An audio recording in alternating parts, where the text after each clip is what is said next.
দেখুন, আপনি যদি আপনার হোয়াটসঅ্যাপ চ্যাটকে এখনই সুরক্ষিত করে না নেন, তবে কিন্তু ভবিষ্যতে গিয়ে এই হোয়াটসঅ্যাপ চ্যাটই আপনাকে বিভিন্ন রকমের প্রবলেমে ফেলতে পারে। দেখুন, এই জন্য শুরুতেই আপনাকে আপনার হোয়াটসঅ্যাপটা ওপেন করে নিতে হবে। আমি আমার হোয়াটসঅ্যাপটা ওপেন করে নিলাম।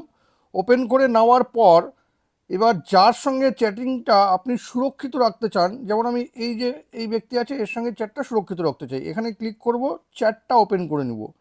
ওপেন করে নেওয়ার পর একটু স্ক্রল করে নিচে নামলেই কিন্তু দেখুন এখানে আছে অ্যাডভান্স চ্যাট প্রাইভেসি। এই অ্যাডভান্স চ্যাট প্রাইভেসিকে কিন্তু আপনাকে অন করে নিতে হবে। অন করে নিলে আপনার যেটা সুবিধা হবে সেটা হলো, এখানে দেখুন লেখা আছে media won't be automatically save two device gallery. এই ব্যক্তি আমাকে কোনো ফটো বা ভিডিও পাঠালে কিন্তু সেটা অটোমেটিক্যালি গ্যালারিতে সেভ হবে না। সেকেন্ড হলো message won't be used for AI features like mentioning @Meta AI. মানে আপনি যে মেসেজটা করছেন সেই মেসেজকে কিন্তু এআই ব্যবহার করে কেউ বিকৃত করতে পারবে না। আর থার্ড যেটা হলো সেটা হলো, আপনি যেই হোয়াটসঅ্যাপে যে মেসেজ তাকে করছেন সেটা কিন্তু সে আর কোথাও এক্সপোর্টও করতে পারবে না।